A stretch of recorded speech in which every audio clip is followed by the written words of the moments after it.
Well, if you believe it or not, I actually skipped the tatsoi greens, but I don't see any seeds in.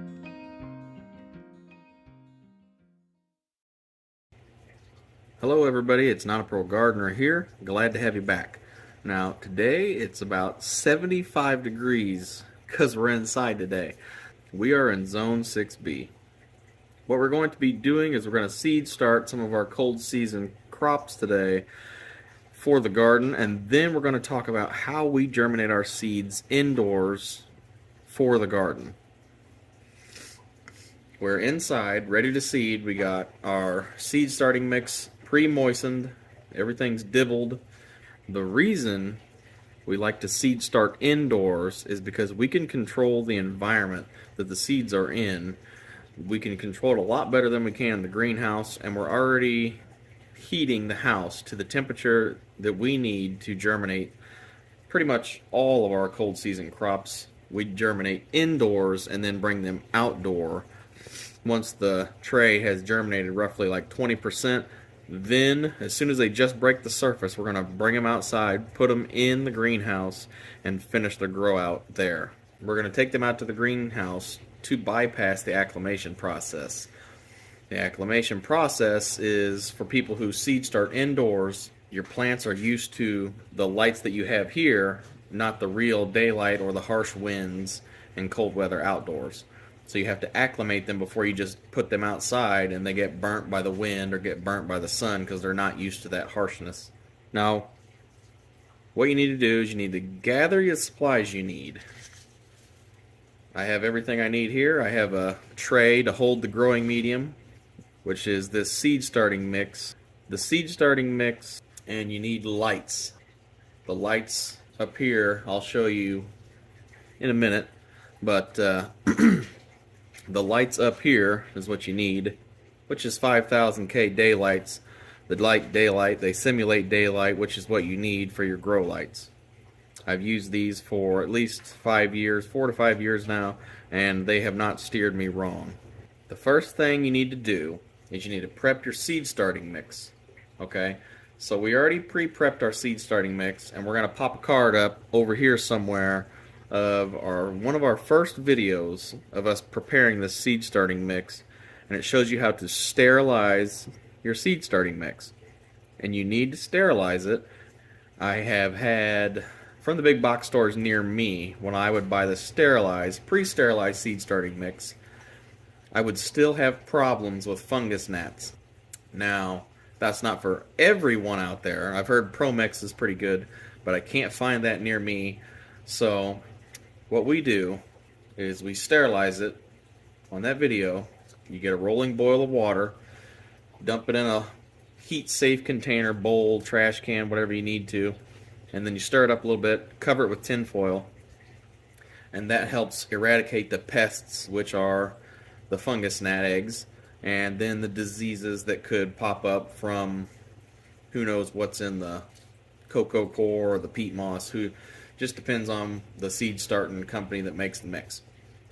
Now, it's hard for us to find a good seed starting mix, so we make our own, and I'll pop up a card of what we make it out of right up here somewhere, and of a previous video of us making this, so you can kind of see what we've made it out of and show you how it's done. As I'm seeding this, I'm going to kind of talk about some more things about seed starting, but we're going to go ahead and start with this seed I got from Seeds and Such. It's a gypsy broccoli. It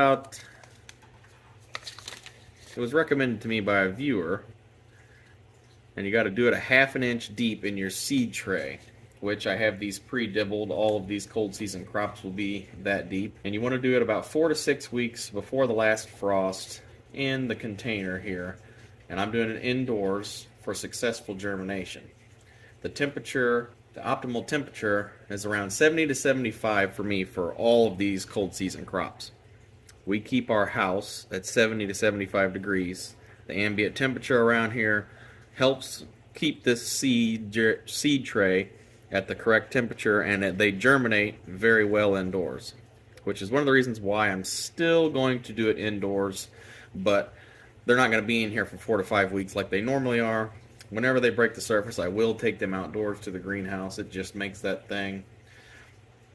If I do it in here, it just makes it that much more of a guarantee for me because I've had 3 successful years doing this.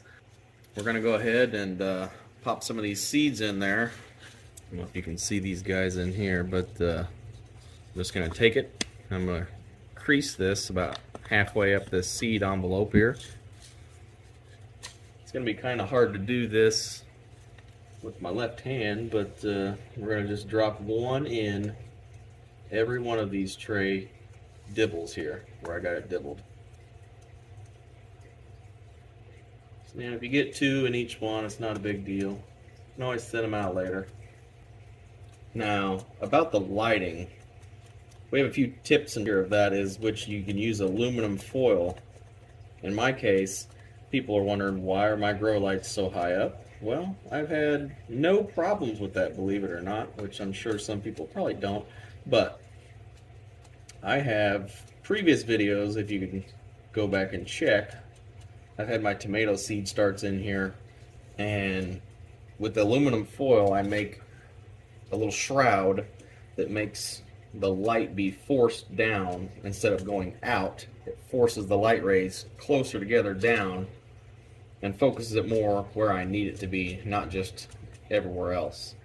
Another tip is I have this white, it's like a white tablecloth around the back side. Got it from the dollar store. It's very inexpensive.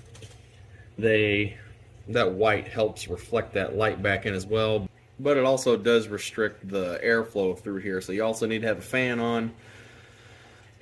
It definitely helps with air circulation in here because it's kind of restricting, but it also holds in heat. And the main thing is you do not want mold to start growing on these, so you got to keep that in mind. Now I also put aluminum foil on the bottom of these shelves down here underneath the trays to also catch any overspray or any seed starting mix falling through, but it also helps reflect the light back up, and it's almost like a grow tent, so to speak. It just kind of keeps all the light going where it needs to be, and I've had really huge success with it. Even if the lights are this high, I have not had any leggy plants in here except for when I used a humidity dome in here for peppers and things like that. Whenever I did that, it almost refracted or kept the light from coming through like it needed to and helped get them leggy. But when I took it off, it helped fix itself. Definitely something to keep in mind if you're growing indoors. Another thing is I have 2 of these lights daisy chained. Let me pull you down here so you can kind of see it. I have a light here and a light here with my aluminum foil shrouds, and then the switches are on the side with this timer over here. So it all runs itself. I do not have to do anything unless I especially need to or want to. Now, alright, the next thing we're going to be seed starting is this cheddar cauliflower. I didn't get to try this last year, but I'm hoping to try it this year. They definitely put these stickers right on the spot you need to open, which kind of makes it a little difficult to get it off. What we have is this cheddar cauliflower, like that gypsy broccoli that we just did. These guys are going to be put in the ground with those as well. I'm going to do a 30-foot row of each. And these need a 1/2 inch depth as well. We're going to seed these guys a little bit here. And if you get more than one, it's not a big deal. Once they get all lined up on that little crease, they kind of come out pretty easy, so you got to gently get them out of there sometimes. So the lighting is definitely needs to be 12 to 16 hours if you're seed starting indoors. The air ventilation, as I said, is definitely needed. And some seeds you don't need a heat mat indoors in my experience if you keep your house at a decent regulated temperature all the time. It's consistent for the seedlings. I have had no trouble with keeping the house at that temperature, and that helps them germinate. Now for peppers and tomato plants, that's a different story. You probably will need some form of heat mat for those. And we usually do bring them in, and you'll see them whenever we get there. I'll show you a video on that. but you don't need it per se for your cold season stuff, in my opinion, as long as the ambient temperature in the room is around that temperature and you have plenty of light. You need to definitely keep the soil moist to germinate, as in that video of me sterilizing the seed starting mix. It also helps to leave it overnight. I usually set the bowl, I'll show you the bowl, fill it up with seed starting mix. It's hard to see, but I cover it with this tin foil to help trap in the heat. And then overnight, that helps sterilize the seed starting mix, and it definitely, I haven't had no problems with fungus gnats yet. That has been very successful. And as I said, when they break the surface, you definitely want to either slowly acclimate them every day, or if you're planning on keeping them in a greenhouse, you can just go ahead and take them out there and keep the ambient temperature around, I believe it's like 50 to 70 degrees. And my greenhouse roughly stays about that temperature. I mean, the cold season stuff likes the cold weather too, so it's not a huge deal. So we're going to retry these old seeds of this Caribbean Queen cabbage here. We're only going to do 2 rows of this, because I'm going to do half a 30-foot row of these and half a 30-foot row of these tatsoi greens. Hopefully that all works out and I don't just feed the rabbits. And as I was saying, when the seedlings sprout and they get their second leaf, you can start fertilizing them at a 1 to 16 ratio, which is 1 part fertilizer and 16 parts water. Like, let's say, I believe I use the organic fertilizer, it's AgroThrive, and I think that's around 4 ounces or so per 1 gallon sprayers is what I use. But you can also use like Miracle Grow. They have usually do have a rate on the back, and then you just break it down as low as you can possibly go, because they don't need a lot. Only whenever that second true leaf pops out is when you need to start to feed them, and you don't want to burn your plants, so less is more. You just need enough to keep them going. Okay, now we're going to be using these flash collards, and I believe I purchased these last year. Use these guys, they were pretty good, but we're going to try to do more of these this year, try to be better about eating more of them this year. So in the comments below, I would love to hear about your seed starting tips or your germination tips. I mean, I've heard of people using the top of the refrigerator for a heat mat, which I have never had to do, but it is a very awesome idea. I would love to hear any more tips or tricks from you guys to hear about what you use to seed start or germinate your seeds in different ways, because it's pretty exciting to hear what everybody else does and learn from them. Now we're going to be doing this kale black magic. I've heard these are pretty good. I mean, haven't tried them yet, but I'm hoping to get these guys and the collards and some Swiss chard all growing in the same raised bed, so I can just kind of have a come pick a meal for dinner bed, so we can start eating more greens that are better for you anyway. Going to be definitely trying to eat healthier this year and just growing more food.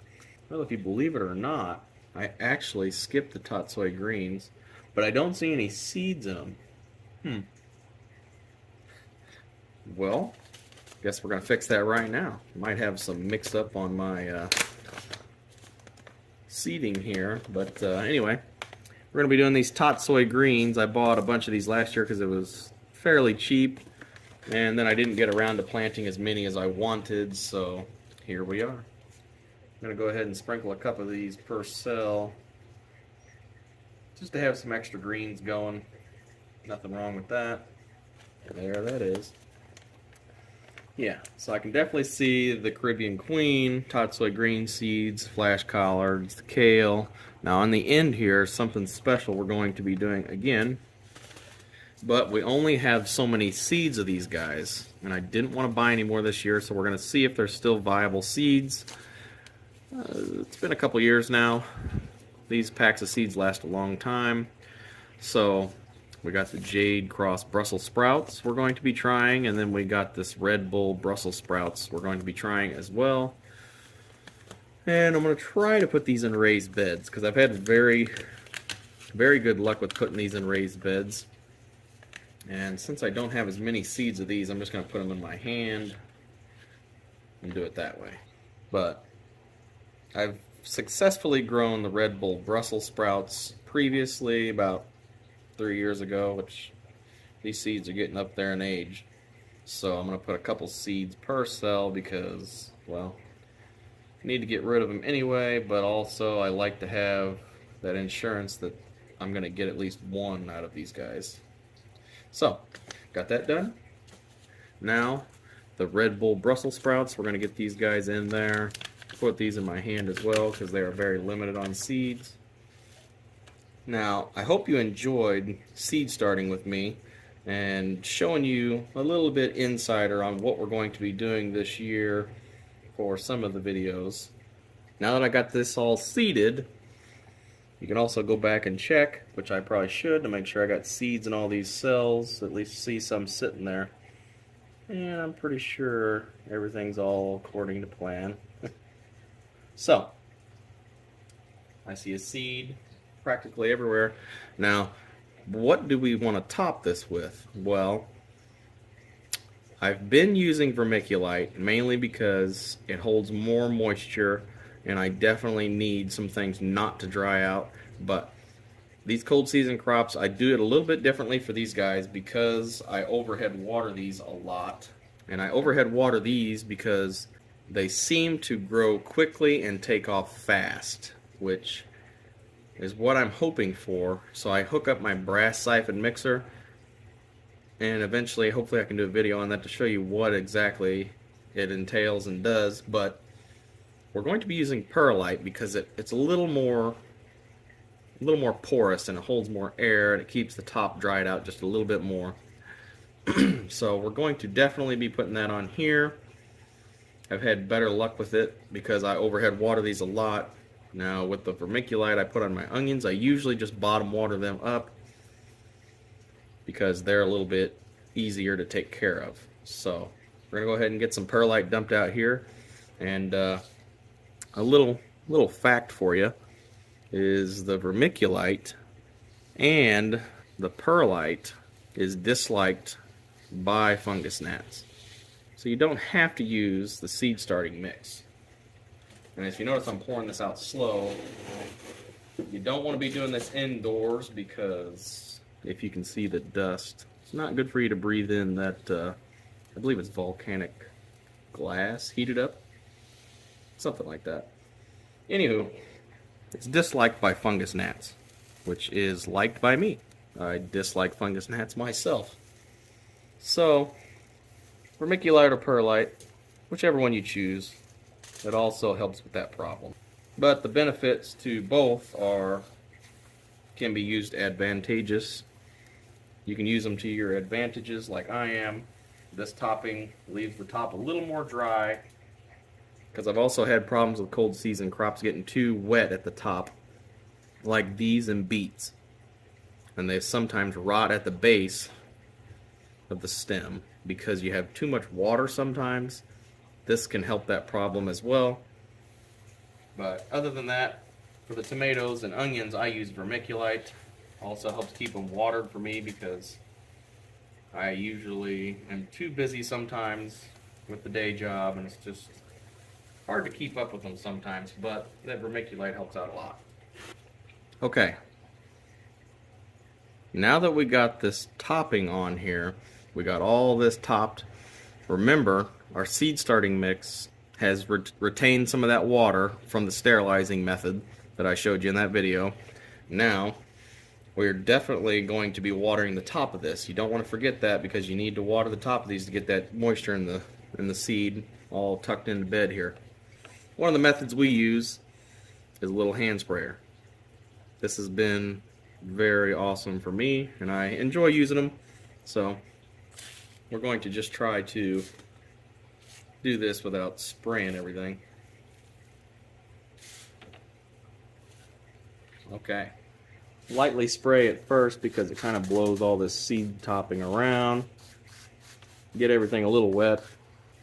Another one of the disadvantages to seed starting indoors. But Once you get it all lightly wet, then you can take it down. I usually set it on the floor, spray it down really good the first time, and then I usually do the finger test and move the perlite out of the way and touch the cells. And also, before I forget to show you, some seeds require a little more seed to soil contact with this method like this, so you can also help push it down just a little bit to help pack it in around the seeds as well. That definitely helps with some seeds I've found to get going because they need that extra seed to soil contact. Some of the water every time you water helps do that as well too. So, I hope you enjoyed watching us seed start these cold season crops today. Hoping you're enjoying this content we got going on. Just hit the like, share, subscribe button if you are. And don't forget to hit that bell to get notified anytime I come out with a new video, so you can stay up to date on the videos and keep up with what we're doing in the garden and seed starting in the greenhouse. So, this is Not a Pro Gardener here. Don't forget to like, share, subscribe, and I'll see you next time out there in the garden. Have a great day.